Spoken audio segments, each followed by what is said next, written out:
All right, so this video is going to cover the outgoing invoices going out to your customer.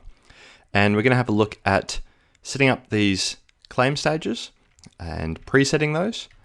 We're going to have a look at this refundable deposit and what that is. We're going to have a look at the printed invoices and what they look like, both with and without variations attached.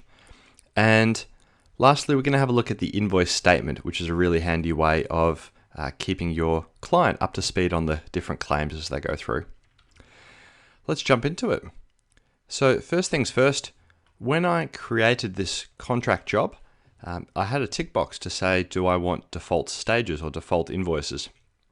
And basically the 6 ones here, this is them. So they should mirror a Victorian master builder's contract, and it will be often quite similar for other states and other regions. But do give it a check just to make sure it matches yours. And if you do need to change it for any reason, really easy to do. Completely fine for you to go and delete some if you need to just make major changes. If you just want to change a percent here and there, that's fine. Jump in to, say, the frame stage, change the percent. It'll tell you here what the maximum is, so you can't go silly. And one really common mistake is people will come in and go, right, my frame stage is say 20%. And it goes, nah, it's got to be under 15. And we get a support call asking, well, how do I make it 20? And the easy answer to this one is all of these add to 100%, i.e. you cannot make it over 100 at any point. So you've got to take percent off somewhere else before you can add it. So I would go and reduce the percent first off, say, lockup, and push it onto frame if that's what I wanted to do. If you make your own defined kind of invoice stages and you want to save them, absolutely go for it.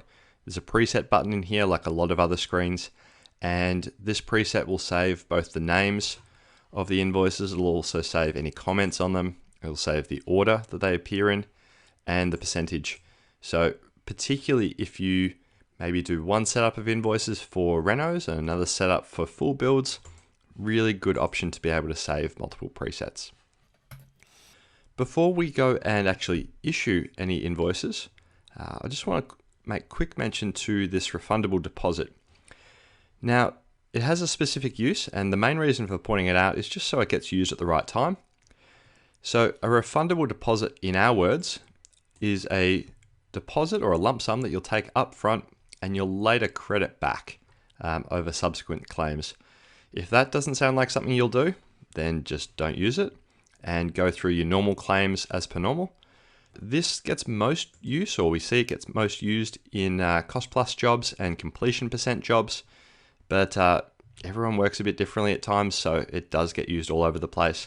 But as said, if it doesn't sound like something you'll use, just don't use it and just do the normal invoices as you normally would.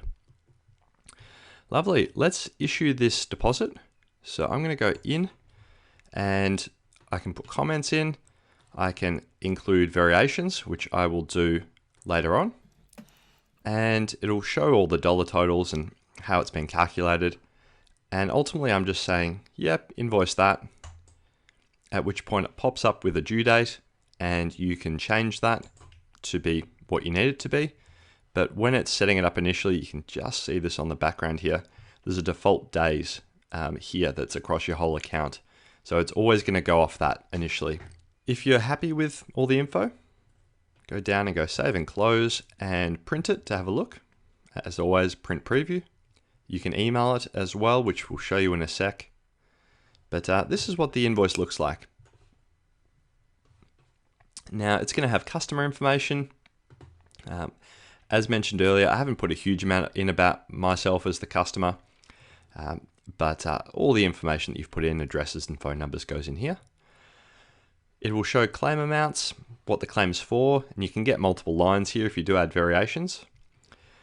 The main things that we recommend to people when they're first setting this up, just to ensure that A, your details about yourself are correct, and B, that your payment terms are all good. So for example, I've gone and changed my default days to 7. i.e. 7 business days isn't correct anymore.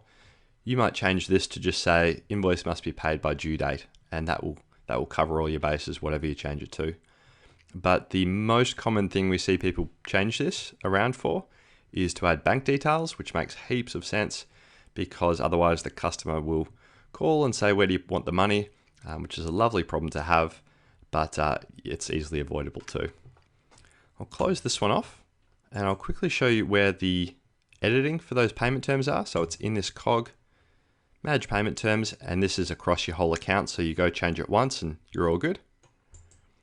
And one other thing I want to show you is just this email button, because when I pop it open, it's asking whether I want to send just the invoice or the invoice and statement. So I'm going to spend a moment just going through this statement because I think it's well worth covering and it gives a lot of information to your customer. You can print it on its own, which I'll do via this cog again, and you can email it on its own too. So what this is about, it's essentially a summary of the whole job. So all invoices, all variations will show in here. It'll show what they're kind of on the hook for invoice-wise right now, how much I've received from them, how much is pending, and it's just an overall high-level view. From the perspective of contract totals, it'll show the original and it'll show the variation total and the adjusted. So really just a good document to keep people in the loop. Lovely, so let's go to another invoice and add the variation. And there's going to be two ways of showing you this, mainly because we get people do it in different ways.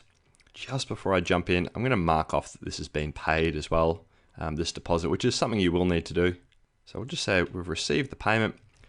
It pops open always like this, just wanting to know how much, because generally you're going to get the whole amount, but daily bank limits or people hitting the wrong amount or all kinds of stuff will make it a part payment, and you can manage those here.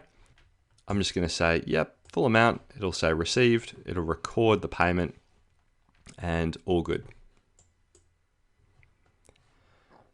So base stage here, and I'm going to go, yep, with this one, I'm going to, and this is possibly not the exact right time to be invoicing for a cooktop and downlights, but the example is still the same.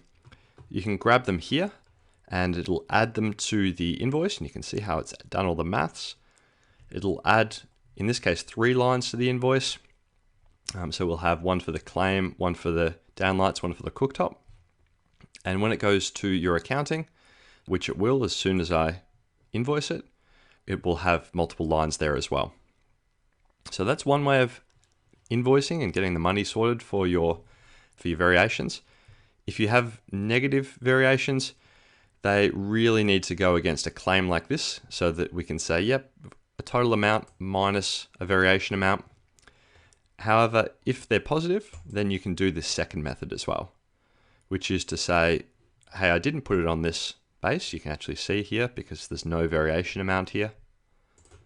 Instead, I'm going to add a totally new invoice and just say claim amount nothing, percent of contract nothing. This is only about my variations, and plus plus, and to confirm that you can see no contract value. So the reason you might want to do this is, let's say there's a bank involved and you have the customer paying variations out of pocket and you just want to keep it very separate. So this is a great way to kind of tackle that problem. Lovely. Little subtle thing, I haven't really pointed this out too much. This bar will change color based on how much is wrapped up into this screen. And right now it's gone back to contract total. This is the adjusted contract total, i.e. the original plus the variations. And it's saying all of that amount is taken care of in this screen, i.e. you haven't missed anything. Keep an eye on this. Green is good. Blue is everything else. So if it's ever not green, it'll say why, and generally it's because you've added a variation and it hasn't been added to the invoices yet. It does also flag sometimes if you have been tinkering with this and you've made a mistake and you've ended up with these less than 100%. So do keep an eye on it. It's just a really good way to be sure you're invoicing for everything you're supposed to be getting. And that's our invoicing.